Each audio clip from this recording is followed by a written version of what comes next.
시청자 여러분 안녕하십니까? JTB 뉴스입니다. 농공단지에 입주한 업체가 제품을 직접 생산하는 경우 자치단체와 수의계약을 할 수 있는데요.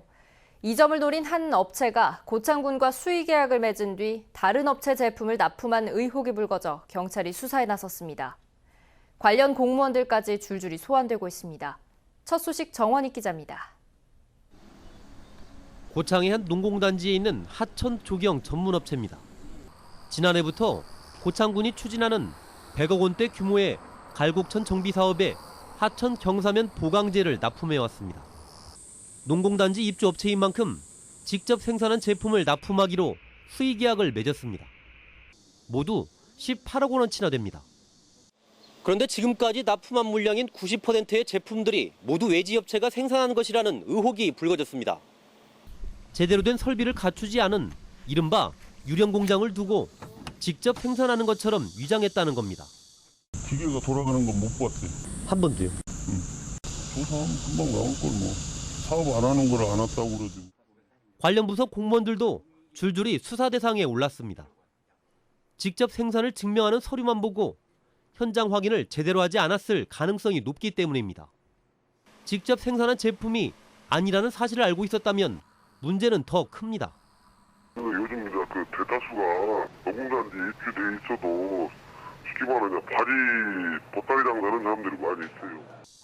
경찰이 이 업체의 실체와 함께 공무원들과의 연관성을 밝혀낼지 관심이 모아지고 있습니다. JTB 뉴스 정원익입니다.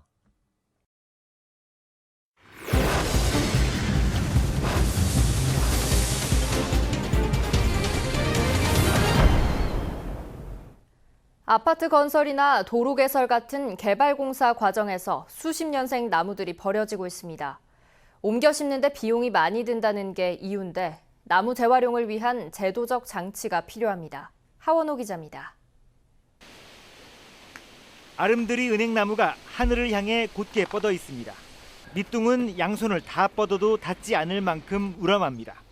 수령이 100년 가까이 된 이 나무는 조만간 잘려나갈 처지에 놓여 있습니다. 이 일대에 아파트가 들어서기 때문입니다. 이곳 재개발 예정 지역 안에 있는 나무는 모두 357그루입니다. 빠르면 이달 안에 모두 베어져 폐기 처분될 예정입니다. 그 동네에 있는 수목이나 이런 부분들은 그 동네의 역사와 이렇게 같이 해왔는데 이런 부분이 전부 다 폐기 처분된다는 게 굉장히 많이 아쉽고요. 이런 것들을 좀 잘 활용을 해서 나무들을 모두 폐기 처분하는 이유는 돈 때문입니다. 나무를 옮겨 심는 비용이 많이 들다 보니 차라리 새 조경수를 사다 심는 겁니다.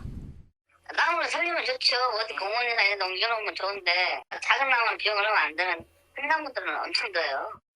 폐기될 나무를 옮겨 심은 뒤 필요한 곳에 분양하는 나무 은행 제도가 있지만 공적인 지원이 없으면 지속하기 어렵습니다. 지난해 나무은행을 운영했던 완주군은 올해 국가 예산 지원이 끊기면서 사업을 중단했습니다. 당초 국고 보조 사업으로 이제 선정을 돼가지고 추진을 했는데 이제 사후 관리라든가 2년째 확대하는 그런 예산이 계속 지원이 안 되기 때문에 좀 자체 예산으로 하기에는 조금 어려움이 있습니다. 새 조경수는 돈으로 살 수 있지만 수십 년 세월은 돈으로 따질 수 없습니다. 오래된 나무들이 개발에 밀려 버려지지 않도록 제도적 장치가 필요합니다. JTB 뉴스 하원호입니다. 최근 들어 새만금에 대한 외국 기업의 투자가 뚝 끊겼습니다. 이런 상황에서 정부의 탈원전 정책으로 전기료마저 오르면 외국 기업의 투자가 더 위축될 수 있다는 우려가 나오고 있습니다. 보도에 송창용 기자입니다. 지난해 일본 기업 도레이와 벨기에 기업 솔베이가 잇따라 새만금에 화학 공장을 준공했습니다. 이들 기업이 새만금에 투자한 이유는 새만금이 중국 시장과 가깝기 때문입니다. 저렴한 가격에 안정적으로 전기를 공급받을 수 있는 입지 여건도 빼놓을 수 없습니다. これは最適立地という考え方からこの拡大する PPS 樹脂の需要に応えるためにこの分散しセマングムの産業団地への新拠点の建設を進めてまいりました. 실제로 산업용 전기료를 비교해보면 우리나라가 독일이나 일본보다 크게 저렴합니다. 그러나 정부의 탈원전 정책으로 전기료가 오를 것으로 예상되면서 외국 기업 유치에 악영향이 우려되고 있습니다. 특히 전기를 많이 쓰는 석유와 화학 산업의 투자가 위축될 것으로 예상되고 있습니다. 전라북도는 도내 외국 기업과 투자 의향을 가진 외국 기업에 대한 관리를 더욱 강화하기로 했습니다. 도내 유투 기업들을 방문해서 그분들의 애로사항이라든가 투자 동향을 파악해서 대처하고, 그리고 지금 유투 신고한 기업들이 지금 18개 기업이 있습니다. 그 기업들을 전수 방문해서 투자를 유도하도록 하겠습니다. 올해 상반기 새만금에 대한 외국 기업의 투자는 단 한 건도 없었습니다. 그렇지 않아도 새만금의 투자 유치가 부진한 상황에서 전기료 인상으로 외국 기업 유치가 더 어려워지는 것은 아닌지 우려가 커지고 있습니다. JTB 뉴스 송창용입니다. 국내에서 해마다 접수되는 아동 실종 신고는 2만 건에 이르고 있습니다. 실종 사건은 시간이 흐를수록 행방을 찾기 어려워 초기 대응이 중요한데요. 이럴 때를 대비해 경찰서에서 아동의 지문을 미리 등록해두면 신속하게 대처할 수 있습니다. 나금동 기자가 보도합니다. 어린아이에게는 한참 이른 시각인 새벽 6시. 실내복 차림의 남자아이가 경찰관을 따라서 파출소에 들어섭니다. 경찰관들은 어린이를 안심시킨 뒤 실종아동 찾기 프로그램으로 2분 만에 부모를 찾아냅니다. 5살밖에 안 돼 의사소통이 어려웠지만 엄마 품에 안길 때까지 1시간이 채 걸리지 않았습니다.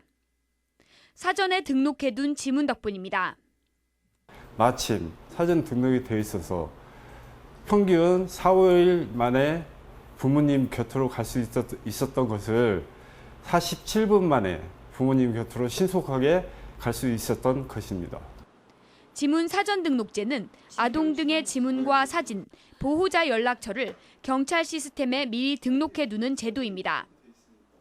이렇게 아이의 지문을 미리 등록해두면 실종되었을 때 찾을 가능성이 높아지고 찾는 시간도 단축되지만 사전 등록률은 낮은 실정입니다. 지난해 말 기준으로 도내 18살 미만 어린이와 청소년 가운데 사전 등록을 한 사람은 약 34%로 3명 가운데 1명에 불과합니다. 2012년 제도가 시행된 뒤 실종 어린이는 14.6% 감소했지만 부모들의 참여는 아직도 미흡합니다. 지문 사전 등록제는 가까운 경찰서에 직접 방문하거나 경찰청 인터넷 홈페이지와 휴대전화 앱을 통해서도 신청할 수 있습니다. JTB 뉴스 나금동입니다. 남원 백두대간 생태교육장에서는 여름방학을 맞아 세계 희귀곤충 특별전이 열립니다. 지난 북위 편백숲도 단장을 마치고 손님 맞이에 나섰습니다. 지역 소식 김진형 기자가 전합니다. 장수풍뎅이와 나뭇잎벌레 등 보기 드문 곤충들이 관람객을 맞습니다. 남원 백두대간 생태교육장에서 세계 희귀 곤충 특별전이 열렸습니다. 다음 달까지 50여 종의 살아있는 다양한 곤충을 직접 보고 체험 행사도 즐길 수 있습니다. 이번 특별전은 여름방학을 맞은 어린이들에게 세계 희귀곤충을 한자리에서 볼 수 있는 소중한 기회가 될 것입니다. 대표적인 힐링 공간인 진안 북위 편백숲 산림욕장이 진입로를 늘리고 나무를 심는 등 단장을 마치고 본격적인 손님 맞이에 나섰습니다. 남한 유일의 진안고원에 조성된 북위 편백숲 산림욕장은 건강에 좋은 피톤치드가 풍부해 힐링숲으로 높은 인기를 끌고 있습니다. 북위 편백숲이 피톤치드 향이 강하게 풍겨나오고 시원한 그늘에서 산책할 수 있는 힐링의 공간으로 새 단장되었습니다. 군산해양경비안전사가 초등학생을 대상으로 인명구조 체험 훈련을 실시했습니다. 학생들은 안전한 물놀이와 심폐소생술, 소화기 사용법 등을 배웠습니다. 무주군이 지역 농산물을 저렴한 가격에 판매하는 직거래 장터를 전주와 대전에 열었습니다. 직거래 장터에는 복숭아, 옥수수, 토마토 등 반딧불이 서식하는 청정 지역에서 재배한 제철 농산물이 큰 인기를 끌었습니다. JTB 뉴스 김진영입니다. 100대 국정과제 하나로 선정된 태권도의 문화 콘텐츠화 사업이 본격적으로 추진됩니다. 문화체육관광부는 다음 달 태권도 진흥재단과 국기원, 세계태권도연맹과 대한태권도협회 등 4개 태권도 간판단체들이 참여하는 태권도 문화 콘텐츠화 추진위원회를 구성해 중장기 발전 전략을 세우기로 했습니다. 태권도 중장기 발전 전략에는 무주 태권도원의 활용 방안도 담길 것으로 보여 태권도원 활성화가 기대됩니다. 달걀값이 강세를 이어가면서 AI로 크게 줄었던 산란개 마릿수가 빠르게 늘고 있습니다.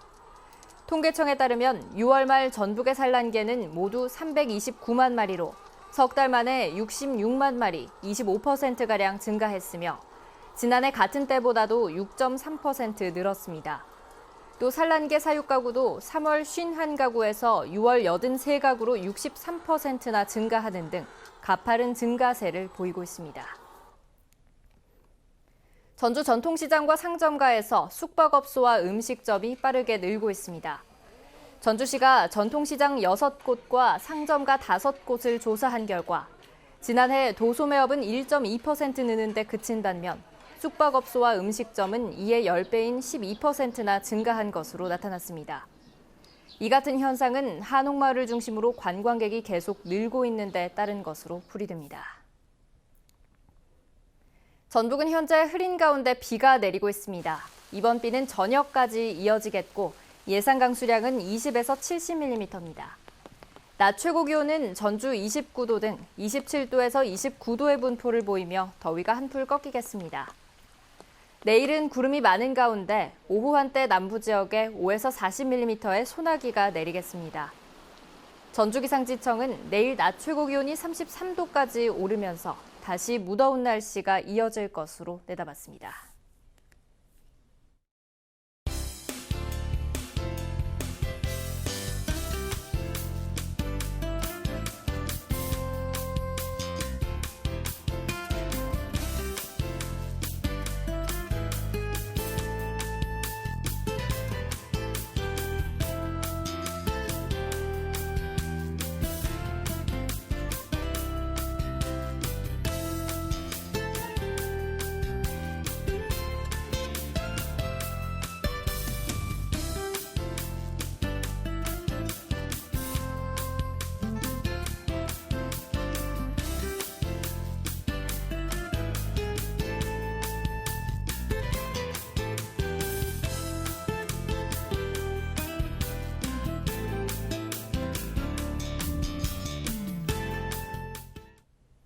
JTB 뉴스를 마칩니다. 시청해주신 여러분 고맙습니다.